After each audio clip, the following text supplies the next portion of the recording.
சுடர் நேயர்களுக்கு வணக்கம்.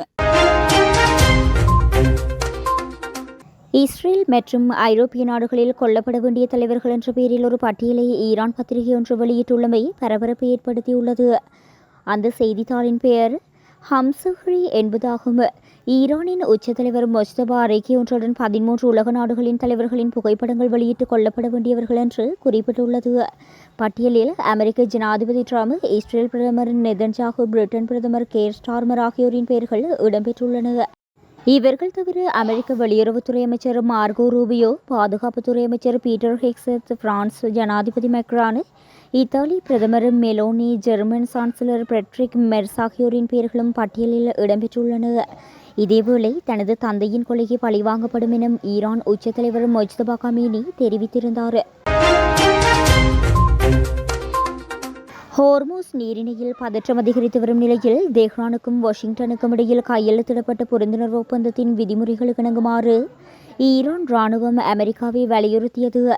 ஈரானின் அரசொலிபரப்பு நிறுவனத்துக்கு அளித்த பேட்டியில் ஈரான் ராணுவ செய்தி தொடர்பாளர் பிரிகேடியர் ஜெனரல் முகமது அக்ரமினியா குறித்த அந்த மூலோபாய முக்கியத்துவம் வாய்ந்த நீர்வழிப்பாதை வழியாக சட்டவிரோத பாதை என்றவர் விபரீத ஒன்றை நிறுவுவதற்கான அமெரிக்காவின் தலையிட பகுதியில் பாதுகாப்பின்மையை உருவாக்கியுள்ளது என்று கூறினார். ஈரானிய ராணுவம் தனது இலக்குகளை தொடர்ந்து புதுப்பித்து வருவதாகவும் அக்ரமினியா கூறினார். ஈரான் குறிவைத்து ஏவுகணை மற்றும் ஆளில்லா விமான தாக்குதல்களை நடத்திய அதே வேளையில் தெற்கு ஈரான் முழுவதும் உள்ள ரேடர் ஏவுகணை மற்றும் ஆளில்லா விமான தளங்களை குறிவைத்து அமெரிக்கா 3வது சுட்டு தாக்குதல்களை நடத்தியதை தொடர்ந்து அவரது கருத்துக்கள் வெளிவந்தன. மேலும் ஹோர்மூஸ் நீரிணையில் வர்த்தக கப்பல்கள் மீது ஈரான் துப்பாக்கிச்சூடு நடத்தியதோடு மறு அறிவிப்பு வரும் வரை அந்த முக்கியத்துவம் வாய்ந்த நீர்வழி பாதையை மூடுவதாகவும் அறிவித்ததை தொடர்ந்து அமெரிக்க தாக்குதல்கள் நடத்தின. இதில் ஒரு மாலுமி காணாமல் போனதாக சென்காம் தெரிவித்துள்ளது. கத்தாரில் உள்ள அல் உடைத் விமானப்படை தளம் மீது தாக்குதல் நடத்தியுள்ளதாக ஈரான் அறிவித்துள்ளதாக சர்வதேச ஊடகங்கள் செய்தி வெளியிட்டுள்ளன. அதேபோல் ஓமானில் உள்ள அமெரிக்க கடற்படை வளங்கள் மற்றும் எரிபொருள் நிரப்பு நிலையத்தை இலக்கு வைத்தும் ஈரான் தாக்குதல் நடத்தியுள்ளதாக தெரிவிக்கப்படுகின்றது. காயமடைந்தவர்களுக்கு தேவையான சிகிச்சை அளிக்கப்பட்டு வருவதுடன் பாதுகாப்பு அதிகாரிகளும் குடிசார் பாதுகாப்பு குழுக்களும் அங்கீகரிக்கப்பட்ட அவசரகால திட்டங்களின்படி பதில் நடவடிக்கைகளை தொடங்கியுள்ளதாக அமைச்சு சுட்டிக்காட்டியுள்ளது. அமெரிக்கா மற்றும் ஈரான் படைகளுக்கிடையே ஏவுகணை மற்றும் ட்ரோன் தாக்குதல்கள் தீவிரமடைந்துள்ள நிலையில் ஹோர்மூஸ் நீரிணையை மீண்டும் மூடிவிட்டதாக ஈரான் அறிவித்துள்ளது. இதனைத் தொடர்ந்து அமெரிக்க மத்திய கட்டளை தலைமையகம் நேற்று முன்தினம் ஈரானின் 140 இராணுவ இலக்குகளை தாக்கியுள்ளது. அமெரிக்காவின் இந்த அதிரடி தாக்குதல்களுக்கு பதிலடியாக ஈரான் தனது இஸ்லாமிய புரட்சிகர கடற்படையை காவல்படையவே வளைகுடா நாடுகளில் உள்ள அமெரிக்க இராணுவ மையங்கள் மற்றும் அமெரிக்காவின் நட்பு நாடுகளை குறிவைத்து ஏவுகணை தாக்குதல்களை நடத்தியுள்ளது. இந்த தாக்குதல்களால் கத்தாரில் ஒரு குழந்தை உட்பட 3 காயமடைந்துள்ளனர். மேலும் ஐக்கிய அரபு அமீரகம் மற்றும் பஹ்ரைன் ஆகிய நாடுகளும் ஈரானின் ஏவுகணை அச்சுறுத்தல்களை எதிர்கொண்டுள்ளதால் ஒட்டுமொத்த வளைகுடா பிராந்தியமும் பெரும் பதற்றத்தில் ஆழ்ந்துள்ளது.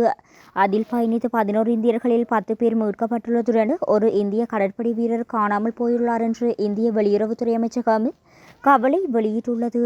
உலக பொருளாதாரத்தை உலுக்கி வரும் இந்த பிரச்சினையை தீர்க்க ஓமன் மற்றும் பாகிஸ்தான் ஆகிய நாடுகள் தீவிர சமரச முயற்சியில் ஈடுபட்டு வருகின்றன.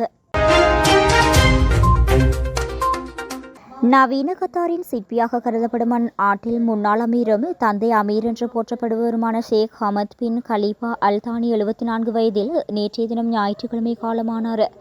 இந்த தகவலை கத்தாரின் அரச நீதிமன்றமான அமீர் திவான் அதிகாரப்பூர்வமாக அறிவித்துள்ளது.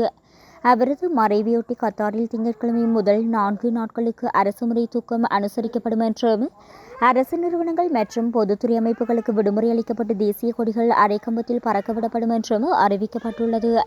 இவரது ஆட்சி காலத்தில் கத்தார் பொருளாதார ரீதியாகவும் சமூக ரீதியாகவும் அசுர வளர்ச்சி கண்டது. மேலும் 1996 சர்வதேச அளவில் புகழ்பெற்ற அல் ஜசீரா செய்தி ஊடகத்தை தொடங்கியதும் இவரது காலத்தில் தான். கடந்த 2012 கத்தாரில் நடைபெற்ற வரலாற்று சிறப்புமிக்க ஆண்கள் ஃபீஃபா உலகக்கிண்ணம் 2012 கால்பந்து தொடரை வெற்றிகரமாக நடத்திய பெருமையும் இவரையே சாரும்.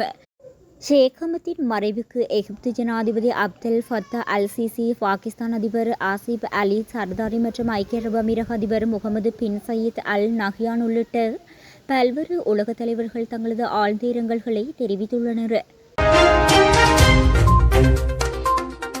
சிரியாவில் உள்ள தனது கடற்படை தளத்தில் வணிக ரீதியான தளவாட மையத்தை செயல்பாட்டிற்கு கொண்டுவர ரஷ்யா திட்டமிட்டுள்ளதாக தெரியவந்துள்ளது.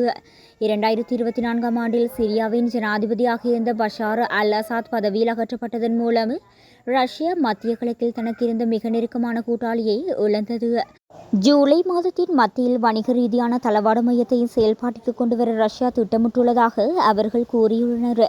இந்த மையமானது கோதுமை மற்றும் தானியங்கள் உள்ளிட்ட பல்வேறு வகையான ரஷ்ய பொருட்களை கையாளும் என்றும் ஆரம்பகட்டமாக மாதத்திற்கு சுமார் 2,50,000 மெட்ரிக் டன் சரக்குகளை கையாள்வதை இலக்காக கொண்டுள்ளது என்றும் குறித்து அந்த அதிகாரிகளில் ஒருவர் தெரிவித்தார். பொருளாதார வழிகள் மூலம் சிரியாவில் தனது செல்வாக்கை தக்க வைத்துக் கொள்ளவும் விரிவுபடுத்தவும் ரஷ்யா மேற்கொள்ளும் முயற்சிகளில் குறித்த திட்டம் முக்கிய பங்கு வகிக்கின்றது என்று அதிகாரிகள் கூறியதாக ஊடகம் ஒன்று தெரிவிக்கின்றது.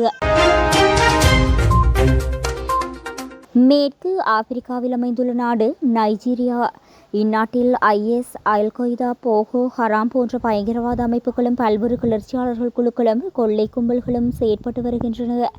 இதனிடையே அந்நாட்டின் ஒயோ மாகாணம் ஒசுரி மாவட்டத்தில் உள்ள 3 பள்ளிகளுக்குள் கடந்த மே 15ஆம் தேதி புகுந்த பயங்கரவாதிகள் அங்கிருந்து பள்ளி குழந்தைகள், ஆசிரியர்கள் என மொத்தம் 44 பேரை கடத்திச் சென்றனர். இந்நிலையில் பயங்கரவாதிகளால் கடத்தப்பட்ட பள்ளி குழந்தைகள், ஆசிரியர்கள் 44 பேரையும் பாதுகாப்பு படையினர் நேற்று முன்தினம் அதிரடியாக மீட்டுள்ளனர். மேலும் இந்த சம்பவம் தொடர்பாக சிலரை பாதுகாப்பு படையினர் கைது செய்துள்ளனர். இந்திய பாதுகாப்புத்துறை ஏவுகணை உற்பத்தியில் தனியார் நிறுவனங்களை இணைக்கும் முக்கியமான முடிவை எடுத்துள்ளது.